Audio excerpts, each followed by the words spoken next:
Señor, no existe otro lugar, Padre. Al soberbio miras de lejos, Señor, pero das gracia al humilde, Padre.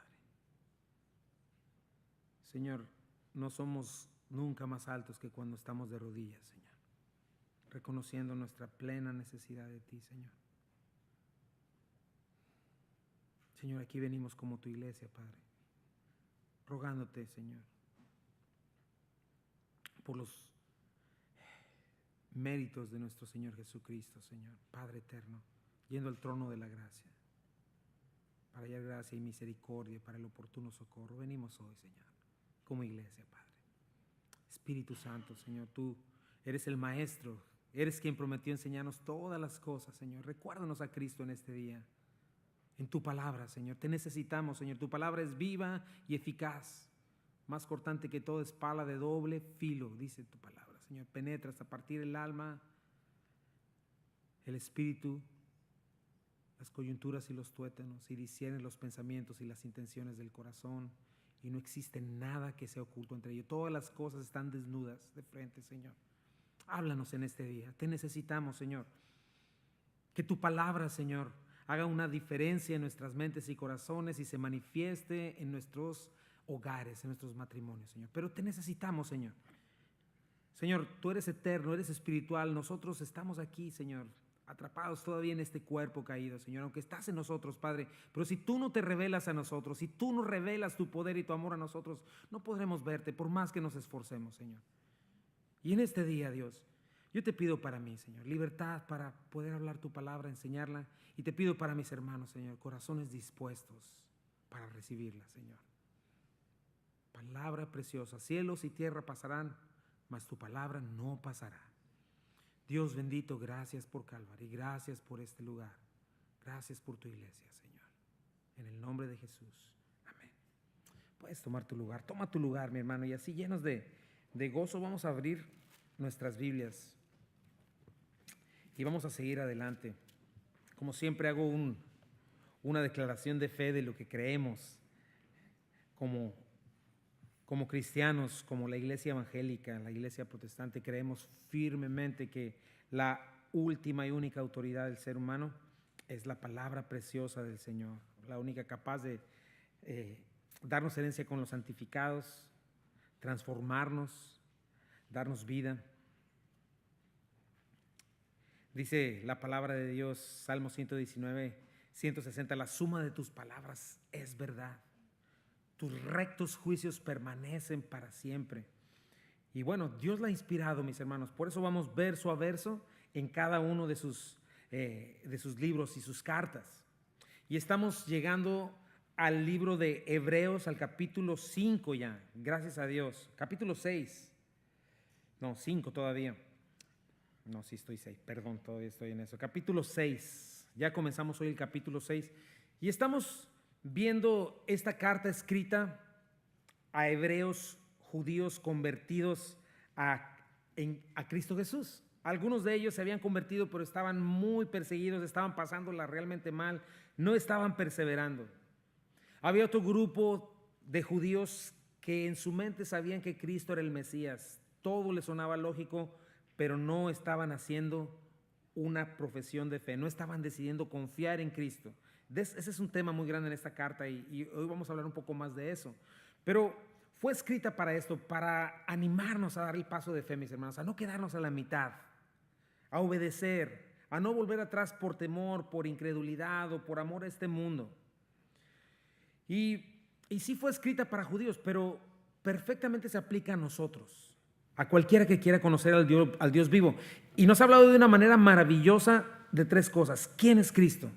Su identidad. ¿Te acuerdas? Uno de los temas que corre por todo Hebreos y que es maravilloso es que Cristo es mejor que todo. Dice el autor de Hebreos, Cristo es mejor que todo. No existe otra cosa. Si llegaste a Cristo, ya llegaste. No necesitas más. Superior a los ángeles, a cualquier profeta, cualquier maestro, líder, religión, sacerdote, incluyendo Moisés, incluyendo Josué, incluyendo cualquier institución, cualquier ritual, cualquier sacrificio. Cristo es superior a todo. Cristo ya es el cumplimiento de todo. Por lo mismo, Cristo nos ofrece una salvación eficaz. En verdad, cuando venimos a Cristo somos salvos. un perdón seguro. Cuando hemos sido perdonados en Cristo, no hay condenación para los que están en Cristo Jesús. Cuando venimos a Cristo, no podemos tener una mejor esperanza. Somos ciudadanos del reino de los cielos. Tenemos esperanzas como la resurrección. Hoy la vamos a ver de eso. Él es el único camino. El Hijo de Dios, Señor, Dios y Creador, sustentador, gobernador, redentor, quien limpia el pecado, quien está a nuestro favor. Y nos habla de sus hechos, que es tan importante, mis hermanos, lo que ha hecho Cristo por nosotros, para gloria del Padre, para nuestra bendición. Y Hebreos nos vuelve a relatar el plan de Dios, como todos estos sacrificios del Antiguo Testamento, donde una y otra vez había muerte de un sustituto, de un animalito inocente, sin defecto. Y había toda esta red de sacerdotes, no apuntaban hacia otro lugar, sino a Cristo. Su plan de Dios, Hebreos nos muestra cómo el plan de Dios para con nosotros, sus intenciones son de amor. Nos muestra cómo ninguna religión en ningún lado ofrece lo que Dios ofrece en Cristo. Siendo Dios el único que sabe lo que llevó a la humanidad a este estado tan decadente, nos muestra cómo lo va a sacar de ahí. Nos muestra el plan glorioso de Dios para redimirnos de nuestras maldades, para recuperar todo lo que se perdió en Edén, para restaurar esta tierra, futuro maravilloso.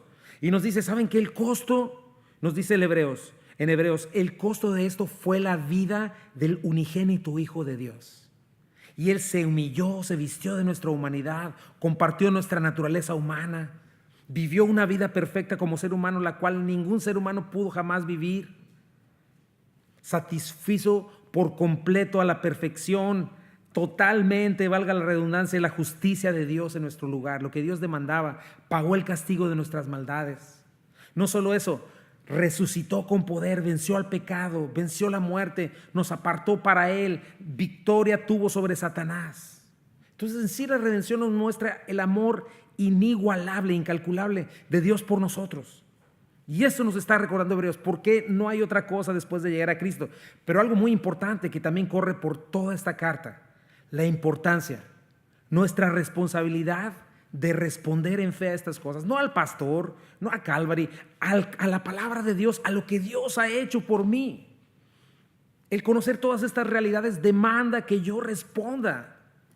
Si el creador del universo, el juez justo, me ha hablado, ha actuado a mi favor, entonces me dice Hebreos, hey, atiende con diligencia, no descuides lo que Él te ha concedido, oye con fe, considera.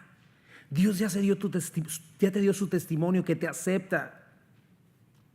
Nos llama y nos dice, no endurezcas tu corazón, no vagues, no seas incrédulo, no te apartes de Él, no te dejes engañar por el pecado, no provoques a Dios desobedeciéndolo. Por el contrario, dice, procura con diligencia, retén tu fe, vale la pena hasta el fin, pon atención. Y nos explica, hemos venido viendo en Hebreos cómo la incredulidad en verdad es un pecado horrible. Porque es una afrenta contra Dios, es desprecio, es maldad, es desobediencia, ¿no? Siempre me imagino a un Dios, imagínate, como cuando tu mamá te hacía tu mejor comida en la mañana y te consentía y te estiraba las manos, hijo, aquí está, y tú, no quiero eso, no me gusta, ¿no? Es una cuestión así, es algo feo, ¿no? Manotearle a Dios sus manos extendidas hacia nosotros, esa es la incredulidad. Y nos enseña, no es suficiente con estar a punto de rendirte a Cristo, no es suficiente con que creas algunas verdades del Evangelio, si no te entregas, si no te rindes, si no confías plenamente. Y bueno, hasta nos hace esa pregunta, ¿cómo escaparemos si descuidamos esta salvación tan grande? ¿Cómo no procurar estar en Cristo, entrar en su reposo? Ya vimos también de eso. Y lo maravilloso de este libro es que tiene un objetivo y no es asustarnos. Es una llamada de atención para que vengamos a Él, para que nos pongamos de pie y caminemos. Y nos va a seguir hablando de Jesucristo como nuestro sumo sacerdote. En este capítulo 6, para el final va a retomar el tema. Y nos va a hablar cómo tenemos un mediador perfecto. ¿Se acuerdan? Lo vimos la vez pasada, antepasada. Nos acerca a Dios. Él es imposible, no tenemos acceso a Dios, pero Cristo es nuestro intermediario, quien abrió camino al Dios Altísimo, quien convirtió un trono de juicio y condenación en un trono de gracia y misericordia, ¿no? Nos explica cómo como seres humanos estábamos sucios y necesitábamos a alguien que nos limpiara. Para eso tendría que ser un mediador limpio, perfecto, y ese fue Cristo. y nos lava, nos limpia. Él se presenta delante de Dios en nuestro lugar, y no solo eso, viene, nos toma de la mano y nos presenta delante de Dios limpios, sin mancha, justos, porque dice que Él traspasó los cielos y abrió ese lugar inaccesible, ese lugar inalcanzable.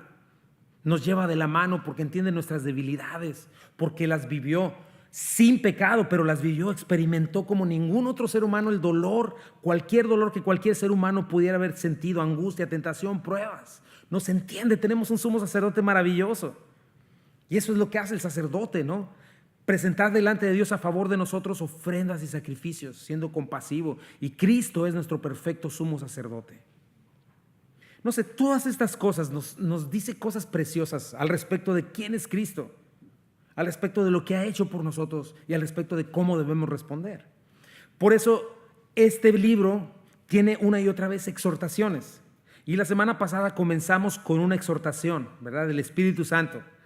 Vimos la razón por la cual a veces el escuchar estas cosas se hacen pesadas, difíciles de entender, más bien difíciles de explicar. Dice, porque se han hecho tardos para oír. Y nos hace un llamado a la madurez. Qué importante es madurar. Y Hebreos nos invita a esto. Si tú eres creyente en Cristo, tienes que considerar la verdad con toda seriedad. Dice, si tienes tiempo ya escuchándola y sigues igual, no, tienes que ponerte a analizarlo. Y nos dio pistas muy buenas para saber si estamos madurando. Nos dijo qué sucede con una persona que ya debería haber crecido y no está sucediendo. Nos dio el ejemplo, ¿no? De las personas, vimos el ejemplo la semana pasada, ¿no? De si una persona tiene un problema médico y no madura, pues ya no es normal. Si una persona, un hermoso bebé, no crece de 2 o 3 pies, después a los 10, 15 años ya es algo anormal. Entonces nos describe que algunos síntomas de no madurar, de dónde deberíamos estar. Nos dice, no crecer es un sinónimo de enfermedad espiritual, tener un oído aletargado, insensible. Otro síntoma nos dice es alguien que está centrado en sí mismo y que por lo mismo solamente se alimenta de leche porque no puede digerir alimento sólido. Ya debería estar enseñando, sirviendo a otros, pero sigue centrado en sí mismo. Vimos también que la inmadurez no solo se ve al no poder digerir alimento sólido, sino que llega algo muy interesante, por no practicar la palabra de verdad, por el uso, no experimentarla, no experimentar que en verdad nos protege, nos levanta, nos lleva por buen camino, ¿verdad? Al no obedecerle y ponerla por obra. Entonces dice, su capacidad de juicio se atrofia. El discernimiento entre el bien y el mal se limita. Y el día de hoy vamos a continuar con esta exhortación, pero hoy vamos a comenzar a ver cómo responder a ella. Yo creo que estos versículos son muy importantes. Voy a ir poco a poco, porque no quiero pasarlos así nada más por encima, sino quisiera que Dios nos hablara en nuestro corazón y pudiéramos entender estos principios. Y definitivamente nos dice en esta última sección que hay consecuencias por no responder a la verdad. Y al final nos va a dar un ánimo a seguir adelante. Hoy solo vamos a ver la primera parte. Vamos a ver los primeros 3 versículos. ¿Qué debemos hacer? ¿Cómo podemos responder al llamado a la madurez? Y esa es la primera parte. Así le puse yo a este título. Respondiendo al llamado a la madurez, parte 1. Vamos a darle lectura a los 3 primeros versículos del capítulo 6 que hoy vamos a ver. Dice así: por tanto, dejando ya los rudimentos de la doctrina de Cristo, vamos adelante a la perfección, no echando otra vez el fundamento del arrepentimiento de obras muertas, de la fe en Dios, de la doctrina de los bautismos, de la imposición de manos, de la resurrección de los muertos y del juicio eterno. Y esto haremos si Dios en verdad lo permite. Vamos a seguir leyendo. Dice, porque es imposible que los que una vez fueron iluminados y gustaron del don celestial y fueron hechos partícipes del Espíritu Santo y asimismo gustaron de la buena palabra de Dios y los poderes del siglo venidero y recayeron, sean otra vez renovados para arrepentimiento, crucificando de nuevo para sí mismos al Hijo de Dios y exponiéndole a vituperio. Porque la tierra que bebe la lluvia, que muchas veces cae sobre ella y produce hierba provechosa, aquellos por los cuales es labrada, recibe bendición de Dios. Pero la que produce espinos y abrojos es reprobada, está próxima a ser maldecida y su fin es ser quemada. Pero en cuanto a vosotros, oh amados, estamos persuadidos de cosas mejores y que pertenecen a la salvación, aunque hablamos así, porque Dios no es injusto para olvidar vuestra obra y el trabajo de amor que habéis mostrado sea su nombre, habiendo servido a los santos y sirviéndoles aún. Pero deseamos que cada uno de vosotros muestre la misma solicitud hasta el fin para la plena certeza de la esperanza, a fin de que no os hagáis perezosos, sino imitadores de aquellos que por la fe y la paciencia heredarán las promesas. Esta es la sección que vamos a estar estudiando en las próximas semanas, pero hoy vamos a ver los 3 primeros versículos. Y entonces leemos esto. Por tanto, nos dice, y mi primer punto es ese: necesitamos intencionalmente avanzar para no retroceder. ¿Qué podemos hacer para responder a este llamado a la madurez? Y comienza por tanto, y respondemos, ¿qué tanto? Bueno, lo primero que me dice que tengo que hacer para no hacerme tardo para oír, para no quedarme como un niño centrado en mí mismo, alimentándome de lechita, ¿qué tengo que hacer para alcanzar madurez? Para poder tomar alimento sólido, para practicar la verdad recibida. Todo aquello con lo que el Espíritu Santo me ha equipado para ejercer mi percepción, mi juicio. Lo primero que dice es, dejando ya los rudimentos de la doctrina de Cristo, vamos adelante a la perfección. Eso es lo primero que nos llama el Señor. 2 palabras que significan una misma, o sea, es una misma acción. Dejar es la palabra afiemi, que tiene la implicación de abandonar algo, despedirlo, soltarlo. Literalmente tiene este asunto de repudiarlo, divorciarlo, o sea, dejarlo atrás, descuidarlo. Y nos dice otra cosa: cuando hagas eso, ahora avanza, no te quedes estático. Si te quedas estático como cristiano, la corriente de este mundo te va a arrastrar. Y por eso dice, pon el fundamento necesario y entonces continúa. Es esto. Otra palabra que dice aquí es ir adelante. O sea, abandona, pero ve adelante, fero. Esa es la palabra, es llevar, cargar, producir, soportar, sustentar, impulsar. O sea, estar en Cristo, mis hermanos, es algo que tenemos que recordar. Es un proceso de avance hasta que salga la luz de la aurora, como dice la canción. Es estar caminando. Ser cristiano no significa envejecer en una iglesia allá chiquitita y todos los domingos llegar con mi rebozo, verás si soy mujer o esto, y sentarme ahí. Eso no es ser cristiano. La vida cristiana es activa. Y es la idea clara del Espíritu Santo, que nos está llamando a avanzar, y dice, avancen a la madurez. O sea, si nos dice avancen es porque podemos hacerlo. Y la madurez es esta palabra, estar completo mentalmente o moralmente, acabar algo, llegar a la plenitud. Entonces es lo primero que tenemos que hacer. Estamos llamados a avanzar. ¿Por qué hemos sido capacitados? Porque se nos ha dado una nueva naturaleza, porque se supone que si naciste de nuevo, tienes nuevos propósitos, nuevas metas, porque Cristo está en ti, porque el Espíritu Santo te fortalece, te guía, te capacita. No hay razón para que un cristiano no avance. ¿Te acuerdas lo que decía Pablo en Filipenses? No es que ya lo haya conseguido todo o que ya sea perfecta, sin embargo, sigo adelante esperando alcanzar aquello para lo cual Cristo Jesús me alcanzó a mí. Hermanos, no pretendo que yo mismo lo haya logrado ya, más bien una cosa hago. Olvidando lo que queda atrás, checas esta misma dinámica: olvidar, dejar y esforzarme por alcanzar lo que está delante.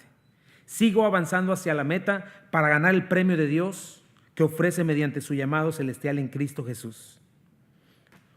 Pablo, cuando ya sabía que iba a ser sacrificado y su tiempo en esta tierra había terminado, dijo también, segunda de Timoteo, lo hemos leído otras veces: he peleado la buena batalla, he acabado la carrera, he guardado la fe, por lo demás me está guardada la corona de justicia, la cual me dará el Señor juez justo en aquel día, y no solo a mí, sino también a todos los que aman su venida. Entonces es esto, nuestra vida cristiana es una carrera, y hay una meta, y esa meta es Jesucristo, y esa carrera termina sea cuando el Señor nos llame a su presencia, que muramos, o el Señor venga por su iglesia. Y ahí terminó la carrera, pero es hasta ahí, no antes. Otro punto es que vivimos en un mundo caído, vivimos con un cuerpo sujeto a debilidades, y en esta carrera hay caídas, es cierto. O dígame alguno que no haya caído nunca. No es así, ¿verdad? Pero si caemos, dice la Biblia que estamos llamados a levantarnos y seguir adelante. Imagínate lo que sería caer en una carrera y en lugar de levantarte, regresarte otra vez al punto de partida, a la línea de salida, cada vez que tropieces. Como en los juegos de video, ¿no? Que te hacen regresar al principio o al checkpoint hasta que no pasas del nivel. Así no funciona la carrera cristiana. ¿Cómo podrías terminar una carrera cristiana si cada vez que tropiezas regresas al mero principio, a los rudimentos? Jamás terminarías.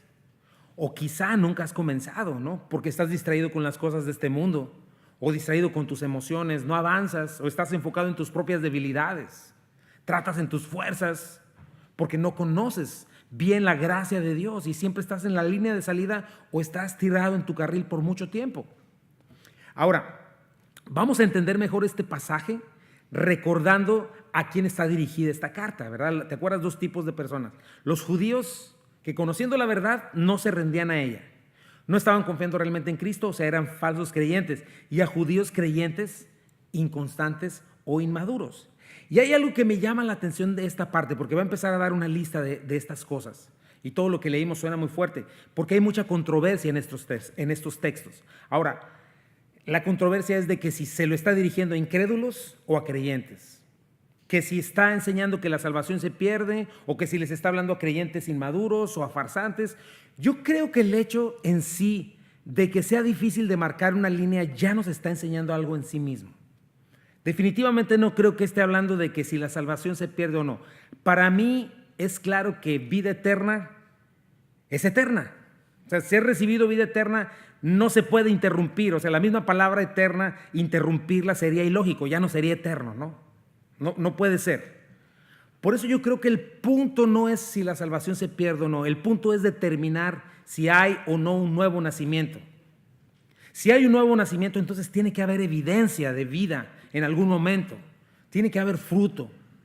Tiene que haber perseverancia de la persona que ha creído, porque el que es realmente salvo sin duda va a llegar a la meta. ¿Te acuerdas? Filipenses decía Pablo, estoy seguro de que quien comenzó la buena obra en ustedes la continuará hasta que completamente quede terminada el día de Jesucristo. O cuando venga Jesucristo, ¿no? Es lo que dice Filipenses 6. Es algo muy importante, ¿no? El que en verdad es creyente va a perseverar. El que no persevera realmente nunca hizo una decisión de fe.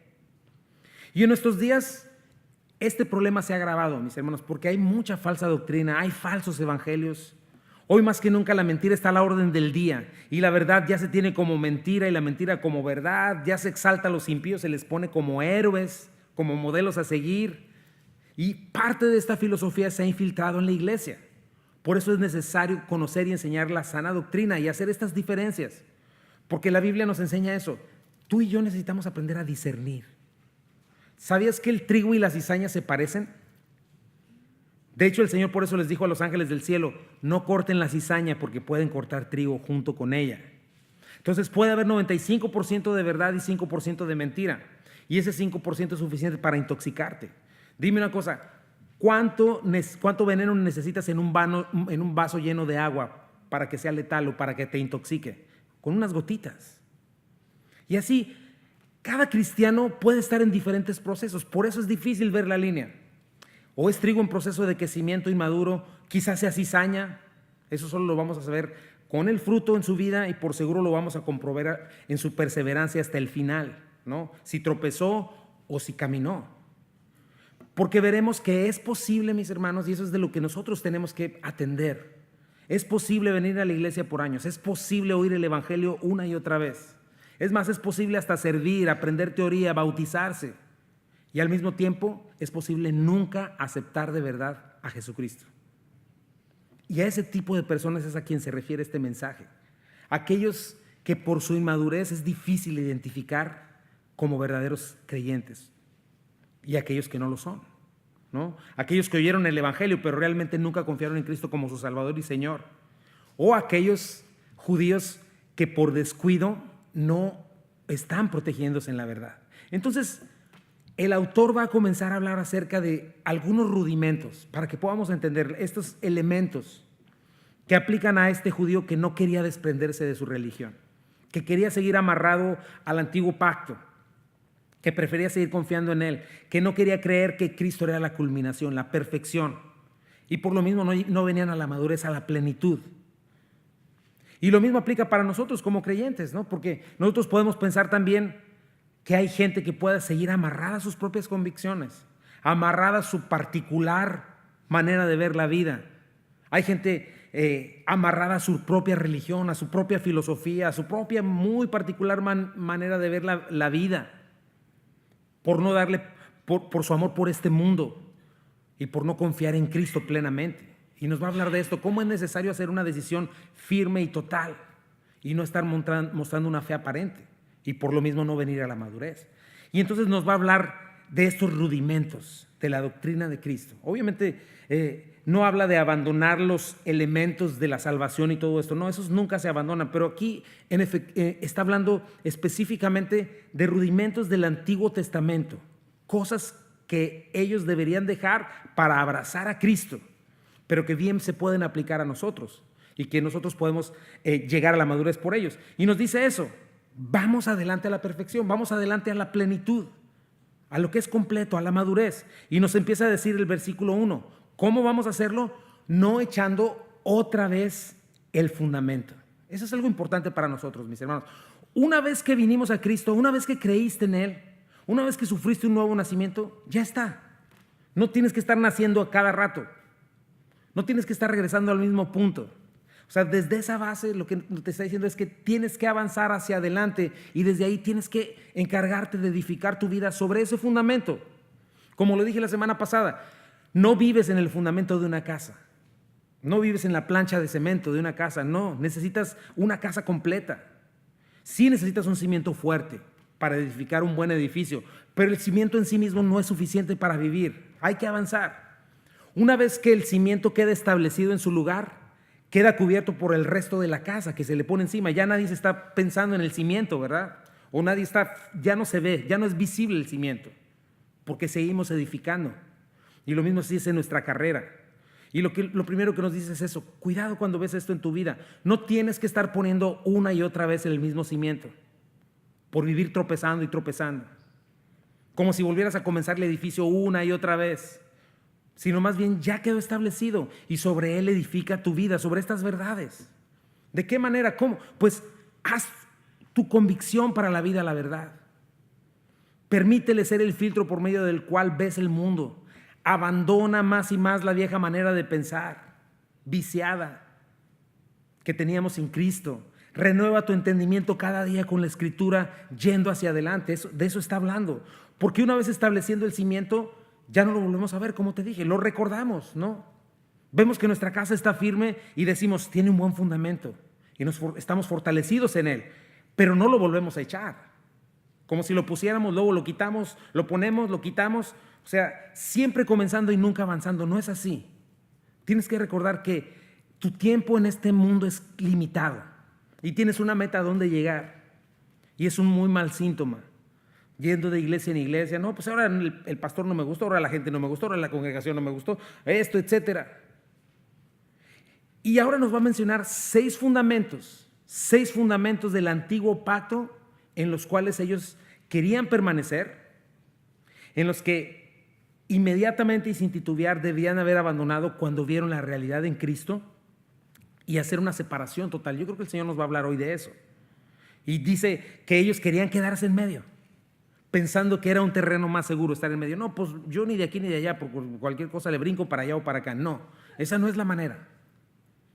Eso no es avanzar, es ir hacia atrás. Y se estaba convirtiendo en un lazo para estos judíos. Y para nosotros es igual. ¿Qué áreas de nuestras vidas todavía seguimos amarrados a ellas? Y por estar tan distraídos con ellas y querer avanzar con eso en nuestros brazos, no maduramos, no crecemos ni podemos correr. Vamos a ver el primero y vamos a tratar de aplicarlo a nuestras vidas. Y es mi punto número 2. Los fundamentos deben quedar establecidos para edificar sobre ellos yendo a la madurez. Y este es el primer fundamento. El arrepentimiento de obras muertas de la fe en Dios. Bueno, este es un fundamento que ellos deberían dejar atrás y avanzar hacia Cristo. El Antiguo Testamento sí enseñaba acerca de arrepentirse, alejarse de las malas acciones que llevan a la muerte, venir a Dios en fe, ¿verdad? Traías tu sustituto, traías tu ovejita, un animal sin defecto que con su sangre cubriera tu pecado, y todo eso fue provisto por Dios, pero era nada más una imagen, era un símbolo. Pero si estos judíos ahora estaban viendo a Cristo, tendrían que darse cuenta, eso ya quedó abrogado, eso ya no funciona más. Y es una buena aplicación, porque el arrepentimiento sigue hoy, como creyentes, sigue siendo indispensable para la salvación, pero hoy podemos avanzar y debemos avanzar, y no nada más arrepentirnos de nuestras maldades, sino poner nuestra fe en Jesucristo. Y eso hace una diferencia total. Cuando llegas a Cristo, el Cordero de Dios que quita el pecado del mundo, tienes que poner tus ojos en Él. Ya no en un sistema antiguo de sacrificios o en confianza en ti mismo. Hay que arrepentirse, pero ahí no queda. Hay que avanzar a la fe en Jesucristo.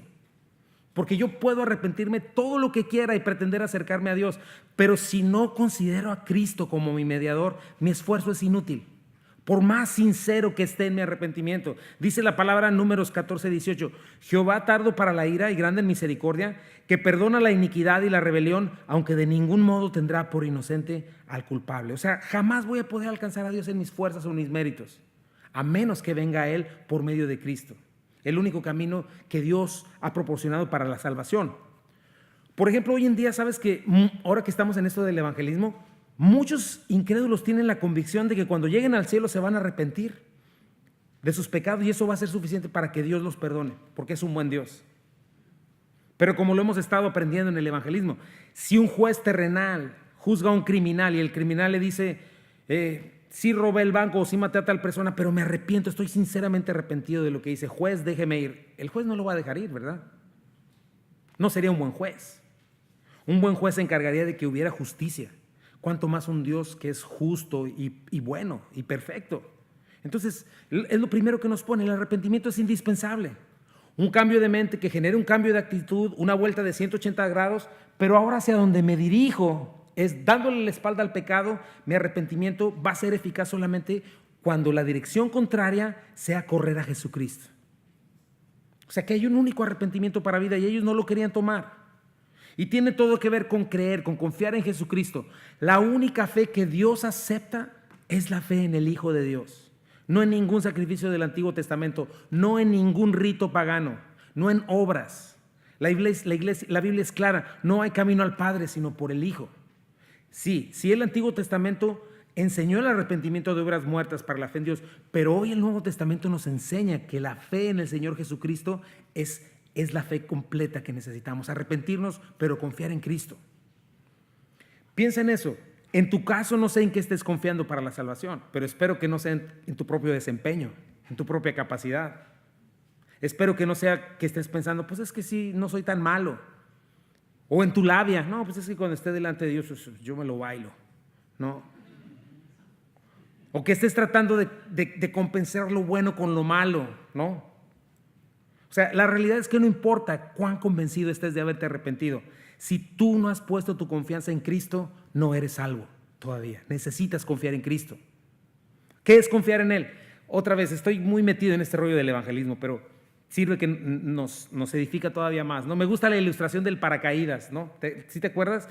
Va un avión a 30,000 pies de altura, la azafata anuncia y dice, tenemos malas noticias, el avión se va a estrellar en cualquier momento.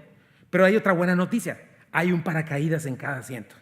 Bueno, un arrepentimiento sin confianza en Cristo sería este. Sí le creo a la azafata que se va a caer el avión, se va a caer. Y sí creo que este paracaídas me puede salvar. Es más, hasta agarro el paracaídas y empiezo a ver la marca y veo que es de buena calidad, que sí funciona, pero nunca me lo pongo. ¿Verdad? Muchas personas creen que van a ser salvos por eso. En contraste, el que realmente cree y confía es el que se lo pone, ni siquiera ve la marca ni nada, solamente se lo pone. Es así, no es suficiente con creer que Cristo te puede salvar, tienes que ponerte el paracaídas, tienes que confiar en Cristo, tienes que abandonar tu confianza en ti mismo.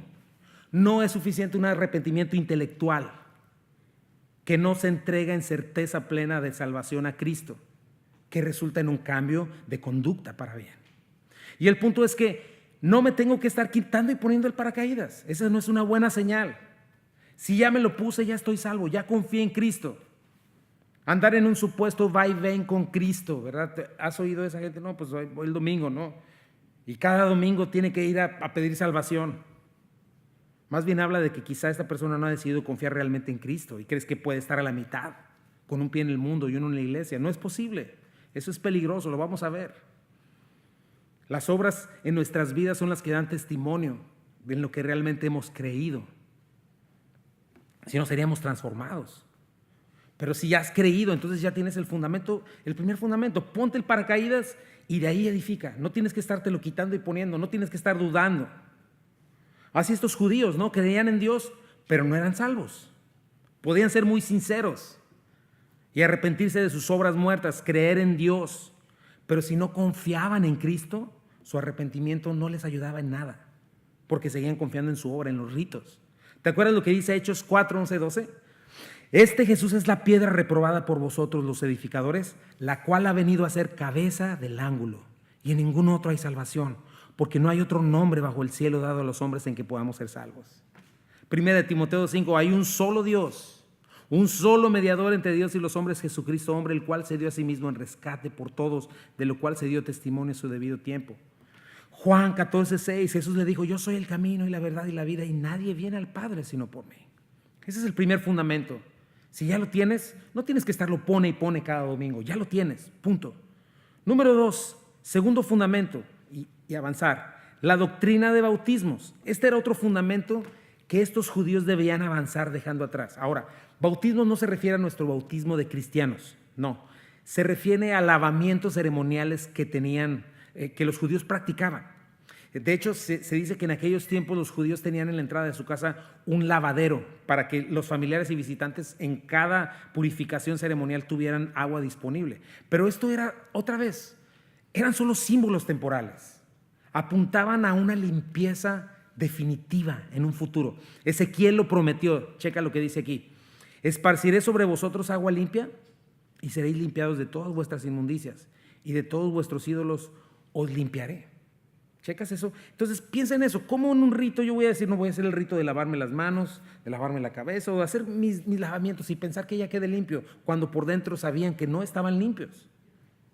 Pero ¿cuándo se cumplió esta promesa? Cuando Cristo derramó su sangre en la cruz del Calvario. Eso es completarlo, eso es venir de un rito incompleto a uno completo. Dice primera de Juan 1:7, pero si vivimos en la luz así como Él está en luz, tenemos comunión unos con otros y la sangre de su Hijo Jesucristo, ¿qué dice? Nos limpia de todo pecado. Tito, ¿te acuerdas? 3:5, Él nos salvó no por las acciones justas que nosotros habíamos hecho, sino por su misericordia. Nos lavó quitando nuestros pecados, nos dio un nuevo nacimiento y vida nueva por medio del Espíritu Santo. Eso es lo nuevo, eso es lo completo. Cuando confiamos en Cristo hemos nacido de nuevo. ¿Y sabes qué sucede espiritualmente? Has sido lavado de tus asquerosas maldades, así como yo fui lavado de las mías. Eso es maravilloso, mi hermano. Ya no es que yo me lave las manos con agua bendita o algo por el estilo. Hoy en día su palabra es lo que nos limpia, lo que nos desmancha. Ahora imagínate estos judíos incrédulos, estaban prefiriendo quedarse con esas ceremonias ya caducadas, porque Cristo ya había venido. Y entonces estaban menospreciando la limpieza que tenían disponible en la sangre de Cristo.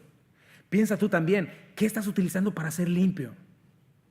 Primera de Corintios 6, 9 al 11 dice, ¿no saben que los malvados no heredarán el reino de Dios? Checa, ese texto me encanta.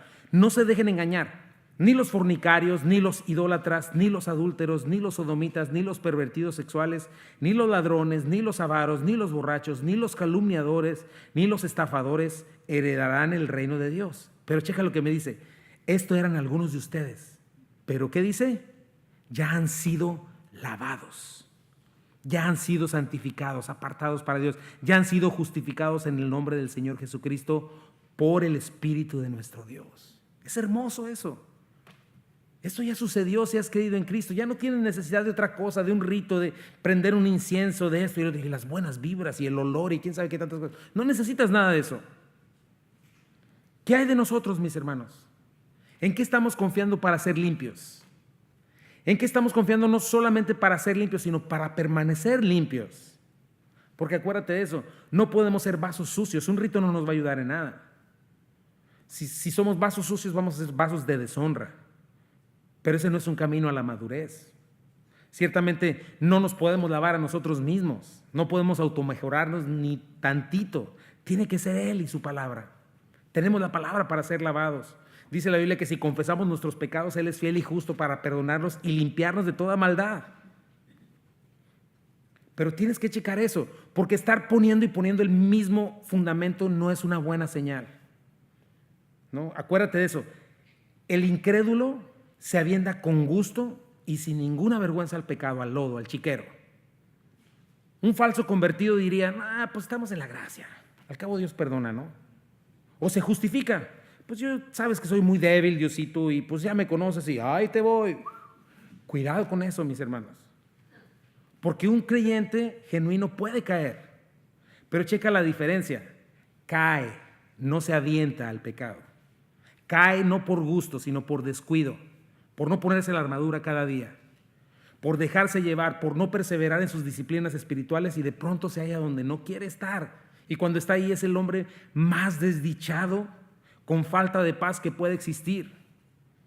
Un creyente genuino no se entrega a sus maldades con gusto como un incrédulo, porque lo más pronto posible busca confesión, busca arrepentimiento, busca restauración. No está feliz ahí. Entonces tienes que establecer este fundamento y edificar tu vida a partir de ahí, de la limpieza que ya has recibido, del perdón de pecados que Dios ya te ha regalado en Cristo. No puedes tener en menos su sangre y cada día vivir y volver a comenzar cada domingo. Hay gente que piensa que sí puede hacer eso. Pretender venir a Dios cada domingo y pedirle, pues, Dios, límpiame del lodo, pero ya estás pensando en la próxima revolcada del viernes o del sábado. No puede ser. Vamos a ver otro fundamento y apretemos el paso. La imposición de las manos. Aquí no se está refiriendo a la práctica cristiana de imponer manos, ¿verdad? Que lo vemos por todo Hechos de los Apóstoles, sino al rito del antiguo pacto de poner las manos sobre la ovejita o el animal y simbolizar que te estás identificando con el sustituto para ser perdonado. Eso lo puedes leer en Levítico 1:4. Pero era esto, un símbolo temporal, el cual se iba a cumplir en Cristo. Y los judíos estaban prefiriendo regresar a eso. Se sentían como desnudos cuando le quitaban todo esto y pues ¿cómo me acerco a Dios? Obviamente porque no tenían una conexión con el Señor. Y preferían identificarse con ese animalito y sentirse que al tocar el animalito estaban verdaderamente siendo perdonados o se estaban identificando con él para ser limpios. Pero estaban perdiendo de vista que ya tenían el Cordero de Dios que quita el pecado del mundo, a Jesucristo, quien ya había completado nuestro perdón. Y me encanta esto, mi hermano, porque los cristianos tenemos una posición inmejorable delante de Cristo. En verdad, nosotros no simplemente ponemos las manos sobre Cristo para identificarnos con Él. En lugar de eso, ¿sabes qué dice la Biblia? Que hemos sido sumergidos en Cristo. Que hemos pasado a formar parte del mismo cuerpo de Cristo. Mira, 1 Corintios 12 dice, porque así como el cuerpo es uno y tiene muchos miembros, pero todos los miembros del cuerpo, siendo muchos, son un solo cuerpo. Así también Cristo. Porque por un solo espíritu fuimos todos bautizados. Bautizados es la palabra sumergir. Fuimos sumergidos en un cuerpo. Sean judíos o griegos, esclavos o libres, a todos se nos dio a beber de un mismo espíritu. Entonces implica eso, insertados en el mismo de cuerpo de Cristo. Cuando confiamos en Cristo, el Espíritu Santo nos hizo uno por la fe en Cristo. Dice Efesios, somos un cuerpo, un espíritu, una esperanza, un Señor, una fe, un bautismo, un Dios, un Padre de todos. Por eso el día de hoy nada nos puede separar del amor que tenemos en Cristo Jesús. Y desde ese fundamento tienes que edificar tu vida, desde esa confianza en el perdón y en la aceptación del Señor. Porque has sido acepto, porque Cristo mismo te ha identificado como su hermano, lo vimos. Alguien que está una y otra vez en el mismo fundamento es alguien inseguro. Por su vida carnal, por su vida desobediente, le hace dudar todo el tiempo y con toda razón. Y todo el tiempo tiene que estar regresando y preguntarse, Señor, ¿me amas? Señor, ¿me seguirás amando? Pero por esta actitud, y no que sea anormal que luego nos sintamos así, pero esta es una actitud de todo el tiempo y todo el tiempo. Entonces la pregunta más bien sería, ¿realmente has conocido su amor? Porque si realmente lo conocieras, pensarías 2 veces el entregarte a tu carne y vivir como alguien inmaduro. Vamos a ver otro fundamento más, la resurrección de los muertos. Este es otro fundamento que habían dejado atrás para avanzar a la plenitud que era Cristo, la resurrección de los muertos. Bueno, en el Antiguo Testamento no hay mucha información al respecto, no está tan claro ni completo.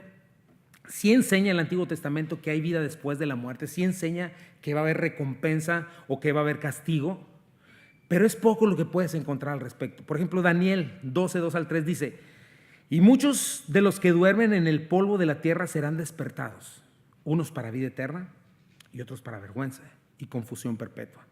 Los entendidos resplandecerán como el resplandor del firmamento y los que enseñan la justicia a la multitud como las estrellas a perpetua eternidad. Esto es lo que vemos del Antiguo Testamento en cuanto a la resurrección de los muertos. Pero el Nuevo Testamento, mi hermano, cuando venimos a Cristo, encontramos una riqueza maravillosa en esta doctrina que nos llena de esperanza. De hecho, es el tema principal de Jesucristo, de su predicación. ¿Te acuerdas? Jesús le dijo, Juan 11, 25 al 26. Yo soy la resurrección y la vida. Eso no lo sabían, era un misterio en el Antiguo Testamento, pero ahora el Nuevo Testamento dice, el que cree en mí, aunque esté muerto, vivirá. ¿Te das cuenta? Y todo aquel que vive y cree en mí, no morirá eternamente. O sea, esta perspectiva, mis hermanos, en sí misma ya debería cambiar nuestra manera de vivir en este mundo, de ver este mundo. Primera de Juan 3:2, checa, dice, queridos hermanos, ahora somos hijos de Dios, o sea, ya es una realidad, pero todavía no se ha manifestado lo que habremos de ser. Sabemos, sin embargo, que cuando Cristo venga, seremos semejantes a Él, porque lo veremos tal como es Él. Y en el versículo anterior acababa de decir, miren hermanos, consideren qué clase de amor nos ha dado el Padre para llamarnos sus hijos. Es bien bonito. ¿Quieres saber más acerca de la resurrección de los muertos? Te invito a que revises las prédicas de 1 Corintios 15. 1 Tesalonicenses 4 nos dice, y ahora, amados hermanos, queremos que sepan lo que sucederá con los creyentes que han muerto, para que no se entristezcan como los que no tienen esperanza, ¿verdad? Pues ya que creemos en que Jesús murió y resucitó, esa es doctrina de la resurrección. También creemos que cuando Jesús vuelva, Dios traerá junto con Él a los creyentes que hayan muerto. Les decimos lo siguiente de parte del Señor: nosotros, los que todavía estemos vivos cuando el Señor regrese, nos encontraremos con Él antes de los que ya hayan muerto. Eso es lo que, si hoy viniera el Señor, eso sucedería. Pues el Señor mismo descenderá del cielo con un grito de mando, con voz de arcángel y con el llamado de la trompeta de Dios. Primero los cristianos que hayan muerto se levantarán de las tumbas. Luego, junto con ellos, nosotros, los que aún sigamos vivos sobre la tierra, seremos arrebatados en las nubes para encontrarnos con el Señor en el aire. ¿Te puedes imaginar eso, mi hermano? Entonces estaremos con el Señor para siempre. Así que anímense unos a otros con estas palabras. ¿Te das cuenta? No es un libro de ficción, es la palabra de Dios. Nos está diciendo, no solo vas a resucitar espiritualmente, sino corporalmente. Se te va a conceder un cuerpo redimido, sin la presencia del pecado. Es algo que no podemos imaginar muy bien. De hecho, ahí mismo aprendemos que esta es nuestra esperanza más maravillosa y poderosa, la resurrección. Para el creyente esa es nuestra más fuerte esperanza. Sin ella no tendremos esperanza. ¿Te acuerdas 1 Corintios 15? Dice, si no hay resurrección de los muertos, entonces Cristo tampoco ha resucitado. Y si Cristo no ha resucitado, entonces toda nuestra predicación es inútil. Y la fe de ustedes también es inútil. Tu fe sería inútil si Cristo no resucitó. Y nosotros los apóstoles estaríamos todos mintiendo acerca de Dios. Yo sería un mentiroso al estar parado aquí, porque hemos dicho que Dios levantó a Cristo de la tumba. Pero esto no puede ser cierto si no hay resurrección de los muertos. Y si no hay resurrección de los muertos, entonces Cristo no ha resucitado. Y si Cristo no ha resucitado, entonces tu fe es inútil y todavía eres culpable de tus pecados. En este caso, todos los que murieron creyendo en Cristo están perdidos. ¡Wow! Y si nuestra esperanza en Cristo es solo para esta vida, checa eso. Si tu cristianismo no rebasa los 80 años que vivas en esta tierra, y si nomás estás pensando en tu mejor vida ahora, dice aquí, somos los más dignos de lástima de todo el mundo. Pero lo cierto es que Cristo sí resucitó de los muertos. Y Él es el primer fruto de una gran cosecha, el primero de todos los que murieron. En otras palabras, las religiones, las filosofías humanas, ¿sabes qué hacen? Te prometen falsamente mejorar tu estancia en este mundo, pero no pasan de aquí. Y te dan un medio cielo combinado con infierno aquí. Y lo único que te dan es una esperanza vaga para la eternidad. Analízalo bien. Realmente no hay esperanza, porque no hay certeza, porque todo se trata de un autoengaño, de volverte plenamente a ser necio. Pero en Cristo tenemos una esperanza inigualable. Imagínate eso, Cristo mismo, su resurrección, el adelanto. O sea, checa en los evangelios cuando Cristo resucitó. Eso te habla mucho de nuestra resurrección. Lee las cosas que Cristo podía hacer cuando anduvo todavía por 40 días entre los creyentes, presentándose hasta a 500 discípulos juntos. Y dice que vamos a tener un cuerpo redimido, con el cual vamos a disfrutar por la eternidad cielos nuevos y tierra nueva. No te promete disfrutar de este mundo caído e inestable. Este mundo está caído y es inestable. Está hablando de una tierra distinta, donde no habrá maldad, donde no habrá dolor, angustia, donde habrá un gozo indescriptible por la eternidad, donde lo mejor de lo mejor en este mundo no se le puede comparar ni en lo más mínimo. Ahora, como ya lo vimos en Daniel, también habla de resurrección para vergüenza y confusión eterna, ¿verdad? Porque también se le va a dar un cuerpo a los incrédulos. donde van a recibir castigo, condenación eterna, tinieblas absolutas, dolor interminable, desesperación total. Decía el Señor, el rechinar de dientes, donde el gusano no muere y el fuego nunca se apaga. O sea, habla del peor de los peores sufrimientos. En este mundo, el peor de los peores sufrimientos no se va a comparar en nada, y también igual va a ser por la eternidad. Por eso es tan importante este fundamento, avanzar a la madurez, mis hermanos. Porque si creemos, si entendemos, si conocemos nuestro futuro, ¿para qué fuimos creados y salvados? Para la eternidad. Entonces vas a poder avanzar para la madurez. Porque vas a comenzar a vivir esta vida temporal en función a un futuro eterno. Y no vas a estar tan acongojado por las cosas que pasen o no pasen. Aquí no estás en casa todavía. Este mundo es engañoso. Y lo que está diseñado para hacerte creer que vas a ser eterno aquí. Y no puede ser. Checa las cosas en las que la gente está ocupada. Está engañada pensando que lo único que tiene para vivir son estos 70 u 80 años. Y después va a desaparecer así como en los Avengers, ¿no? Se va a hacer polvo. Que va a dejar de existir. O que va a reencarnar. O ve tú a saber quién sabe qué. Pero vive al máximo. No te detengas a pensar si hay un Dios, si hay eternidad. Ni que vas a dar cuentas. Esas son locuras. Dedícate a acumular cosas materiales y al final nadie se va a llevar una sola cosa de lo que acumule. Ignora a Dios, descuida a los que amas para que te hagas un nombre en esta tierra, que te hagan una estatua, porque lo único que va a permanecer es tu recuerdo. ¿Sabes cuántas estatuas a lo largo de la humanidad han sido destruidas? Si no sea en guerras, si no sea en terremotos, y así te adoctrina este mundo. No importa, solo importas tú. Vive para que otros te envidien, para que otros te idolatren. Pero hay una realidad, mi hermano. El poner nuestros ojos en estas cosas eternas nos recuerda que nuestro tiempo en este mundo es limitado. Es solo un suspiro. La verdad dada por nuestro Creador es que aquí no termina todo. Que la muerte no es el fin. Los creyentes sabemos por la resurrección de Cristo que la muerte es el comienzo. Sabemos por la resurrección de Cristo que este cuerpo es solo un envase, no somos este cuerpo, tenemos un alma.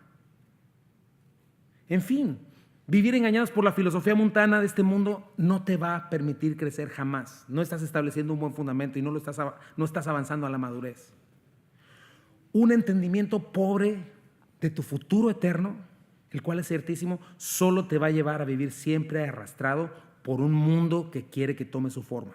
Mira lo que dice el Salmo 90, 10 al 12. 70 son los años que se nos conceden. Algunos incluso llegan a 80. Pero hasta los mejores años se llenan de dolor y de problemas. Pronto desaparecen y volamos. ¿Quién puede comprender el poder de tu enojo? Ahí es donde tienen que estar nuestros ojos. Tu ira es tan impotente como el temor que mereces. Imponente, perdón, no impotente. Pero checa el versículo 12. Enséñanos a entender la brevedad de la vida para que crezcamos ¿en qué? En sabiduría. Ese fundamento tenemos que establecerlo en nuestras vidas y comenzar a caminar después de ese fundamento, a edificar. No sé cuáles problemas estés viviendo, pero ¿sabes qué? A la luz de la eternidad, hasta una vida entera de enfermedad y dolor, 80 años de enfermedad y dolor, no se comparan en absoluto a una eternidad de gozo, a una eternidad de victoria, de felicidad en el Señor. Hebreos 6:2 dice un fundamento más, el último fundamento, y del juicio eterno. Igual, así como la resurrección de los muertos, el Antiguo Testamento dice muy poco del juicio eterno. En Eclesiastés puedes encontrar algo. El fin de este asunto es que ya se ha escuchado todo. Teme pues a Dios, cumple sus mandamientos, porque esto es todo para el hombre. Pues Dios juzgará toda obra, buena o mala, aún la realizada en secreto. Interesante, ¿verdad? Entonces nos enseña que va a haber un juicio, que va a haber castigo y recompensa, pero cuando leemos acerca del juicio eterno en el Nuevo Testamento, cobra color, cobra olor, sabor. Por ejemplo, Romanos 8 nos dice cosas impresionantes acerca del juicio eterno. Dice, por lo tanto, ya no hay condenación para los que pertenecen a Cristo Jesús. ¿Cuántos acá pertenecen a Cristo Jesús? Y porque ustedes pertenecen a Él, el poder del Espíritu que da vida los ha libertado del poder del pecado que lleva a la muerte. O sea que cuando nosotros venimos al Nuevo Testamento, nos enseña que nosotros ya no vamos a pasar por ese juicio. Sin embargo, 2 Corintios 5 al 9 sí nos enseña que hay un tribunal de Cristo. Eso tienes que ponerlo en tu mente porque es un fundamento del cual tienes que ir edificando hacia arriba. Todos los creyentes vamos a comparecer delante de nuestro Señor Jesucristo. Ahora, esta comparecencia no va a ser para ver si somos salvos o no. No, no es para condenación. Es para que nuestras obras, nuestra fidelidad, nuestro servicio, nuestro amor sea juzgado y recibamos recompensa o pérdida. Mira lo que dice 2 Corintios 9:10. Por tanto, procuramos también, o ausentes o presentes, serle agradable, porque es necesario que todos nosotros comparezcamos ante el tribunal de Cristo. Todos nosotros. ¿Cuántos creyentes hay? Tú y yo y cada uno de nosotros vamos a estar delante de Cristo cuando muramos. Vamos a ir delante de Él. Por eso dice así, por eso dice aquí, es necesario que todos nosotros comparezcamos al tribunal de Cristo para que cada uno reciba según lo que haya hecho mientras estaba en el cuerpo, sea bueno o sea malo. Por eso dice, procuramos serle agradables. Ahora, en cuanto a los incrédulos, tú puedes leer Mateo 25. Cristo habla del juicio a las naciones, poniendo a las cabras y a las ovejas. Apocalipsis 20 nos habla con claridad de un juicio del gran trono blanco que va a haber y donde va a estar todo incrédulo que no se halló en el libro de la vida. Mira, ¿quieres checarlo conmigo? Apocalipsis 20, 10 al 12 dice, y el diablo que los engañaba fue lanzado al lago de fuego y azufre donde estaban la bestia y el falso profeta y serán atormentados día y noche por los siglos de los siglos. Ya nos acercamos a Apocalipsis y vamos a estar aprendiendo de todo esto. Versículo 11, y vi un gran trono blanco y al que estaba sentado en él, de delante del cual huyeron la tierra y el cielo y ningún lugar se encontró para ellos. Y vi a los muertos, grandes y pequeños, de pie ante Dios, y los libros fueron abiertos. Y otro libro fue abierto, el cual es el libro de la vida. Y fueron juzgados los muertos por las cosas que estaban escritas en los libros según sus obras. Y el mar entregó a los muertos que había en él, y la muerte y el Hades entregaron a los muertos que había en ellos, y fueron juzgados cada uno según sus obras. Y la muerte y el Hades fueron lanzados al lago de fuego. Esta es la muerte segunda. Y el que no se halló inscrito en el libro de la vida fue lanzado al lago de fuego. Eso lo dice con claridad, por eso estamos evangelizando también. Juan 5, 21 al 29 nos enseña que Cristo va a ser el juez. Esto es interesante porque ahorita Cristo se presenta como nuestro abogado, como nuestro mediador. Pero en ese día, cuando la gente lo quiera llamar como abogado, Él va a salir con su bata negra y va a decir, mucho quise ser tu abogado, pero hoy voy a ser tu juez. En el juicio venidero. De eso nos habla la palabra de Dios y tenemos que estar recordando estas cosas, mis hermanos, para podernos animar a hacer lo que debemos hacer. Sea evangelizar, sea vivir para Cristo. No tenemos, si estás en Cristo, no tienes temor de la condenación eterna, pero sí tienes que estar pensando, quiero serle agradable, quiero escuchar de la boca de mi Señor, buen siervo fiel, en lo poco fuiste fiel, en lo mucho te pondré. Quiero agradarlo a Él, no quiero agradar solamente al mundo. Versículo 3, y esto haremos si en verdad Dios lo permite. Y con eso vamos cerrando, o sea, si estás aquí, si estás escuchando esto, atiende. Acuérdate, no es una advertencia para cortarte, es una invitación para levantarte. Es una invitación para que establezcas los fundamentos de una vez por todas y comiences a caminar. Porque para los judíos estas 6 cosas eran sombras, eran símbolos elementales. No era algo completo y no podían quedarse con eso. Sin Cristo más todo eso era algo incompleto. Imagínate cómo iban a estar seguros de una resurrección para vida sin el perfecto mediador. ¿Cómo estar a salvo de un juicio venidero sin el abogado perfecto? ¿Cómo puede un arrepentimiento de horas muertas y fe en Dios ser eficaz sin Cristo? ¿Cómo puedo en verdad identificarme como perdonado y aceptado por Dios sin Cristo? ¿Cómo vivir en verdad sabiamente reconociendo mi temporalidad en este mundo si no estoy entendiendo el sacrificio y la resurrección de Cristo? ¿Cómo vivir piadosamente con temor limpio de Dios si no entiendo lo que implica el juicio eterno, el tribunal de Cristo, las recompensas, la retribución? Entonces es una invitación, mi hermano, no puedes quedarte a la mitad. Tienes que venir a la realidad de la fe en Cristo, tienes que ser completo en Cristo y entonces establecido el fundamento, dejarlo ahí y comenzar a crecer. Convertirte ya en maestro, comenzar a digerir alimento sólido, poniendo en práctica la verdad que Dios te ha concedido. No podemos vivir un cristianismo a medias, mi hermano. No podemos medio obedecer, porque no podemos medio crecer, no podemos medio caminar. Dios quiere todo de nosotros. ¿Te acuerdas? Marcos 2, 21 al 22 dice, nadie pone remedio de paño nuevo en vestido viejo. De otra manera, el mismo remiendo nuevo tira lo viejo y se hace peor la rotura. Y nadie echa vino nuevo en odres viejos. De otra manera, el vino nuevo rompe los odres. Y el vino se derrama y los odres se pierden. Pero el vino nuevo en odres nuevos se ha de echar. Tienes que pensar en eso. Estos judíos estaban aferrando a esos ritos sin Cristo, a no confiar definitivamente en Cristo Jesús, la única plenitud. ¿A qué te estás aferrando tú para no confiar en Cristo por completo? Piensa en eso. El pecado es algo que debías de haber dado la espalda ya de tiempo atrás. Lo comenté, puedes caer por descuido, pero si eres creyente genuino no te vas a quedar ahí. Estamos llamados a cortar con el pecado, a abandonarlo totalmente. ¿Y sabes qué implica esto? Cortar con tu antigua manera de vivir. Estás llamado a cortar con falsos maestros. ¿Cuánta gente hoy en día, creo que no es el caso entre los hispanos, pero muchos americanos confían más en Oprah que ni en la Biblia? ¡Qué terrible! No sé en qué estés confiando tú. No sé si estés confiando en falsas doctrinas. No sé si estés confiando en tu vieja filosofía y no la puedas dejar. No, sí dice la Biblia, pero yo no. No sé si estés confiando en tu vana manera de vivir que recibiste de tus padres. No puedes estar a la mitad, porque la realidad es que no vas a avanzar, al contrario. Estás siendo agarrado, estás siendo atorado. Y la semana que entra vas a ver lo peligroso que es pretender andar en la mitad. Entonces, graba muy bien esto en tu corazón, mi hermano. La vida cristiana no se trata de que añadas algo más a tu vida que ya tienes. La vida cristiana no se trata de que, pues, ahora sí, lo único que le faltaba a mi vida, o sea, ya tengo todo, ya esto, lo otro, mi carrera, lo otro, lo único que me faltaba para estar completo es Cristo. Ahora sí ya estoy completo.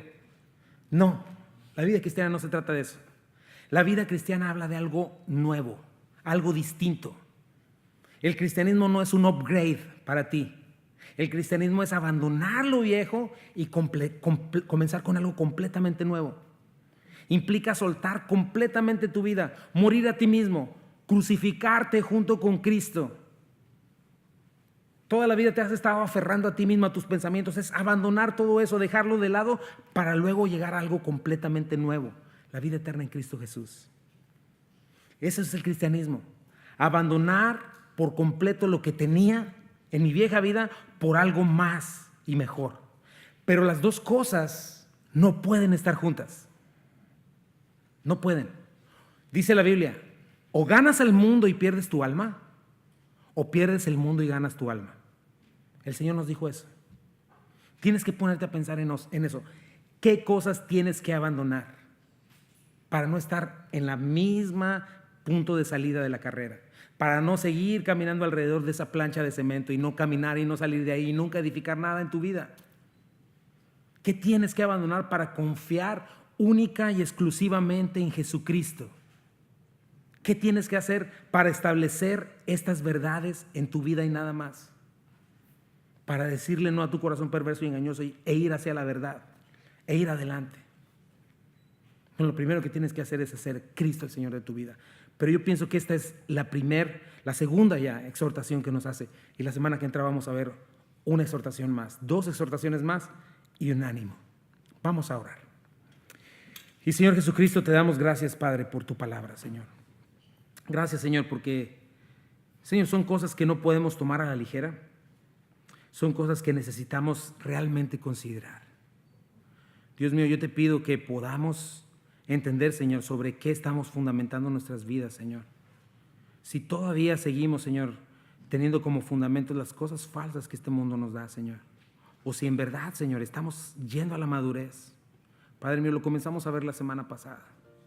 Te ruego que nos ayudes. Y yo quiero también invitar, si tal vez alguien no haya hecho realmente una decisión por Cristo, si no la has hecho, puedes comenzar hoy. Tienes que comenzar ahí, tienes que comenzar arrepintiendo de tus pecados, corriendo, dando una vuelta de 180 grados, decidir no volver a pecar más y venir y correr hacia Cristo y confiar en Él y dejar de confiar en ti mismo. Eso es lo primero que tendrías que hacer y es el primer y más importante fundamento. Después de ahí puedes pensar en lo demás. Arrepentimiento de obras muertas, la fe en Dios para venir a Cristo y entregarme a Él. Esa es una cosa que tienes que hacer. Segundo fundamento, En Cristo ya has sido insertado. En Cristo ya has sido limpiado. En Cristo tienes un mejor futuro. En Cristo ya eres salvo del juicio eterno. Son cosas que tienes que recibir y comenzar a vivir a partir de eso. Debes de parar de estar viviendo por circunstancias. No, que si ya bajó el dólar, que si ya esto pasó con el gobierno, esto, lo otro. No, tienes que dejar de poner tus ojos ahí, comenzar a poner tus ojos y tu confianza en Cristo y crecer en tu vida a partir de ahí. Tienes que abandonar esa vieja vida y comenzar a caminar hacia la madurez. Te invito a ponerte de pie. Vamos a hacer un cantito y nos despedimos.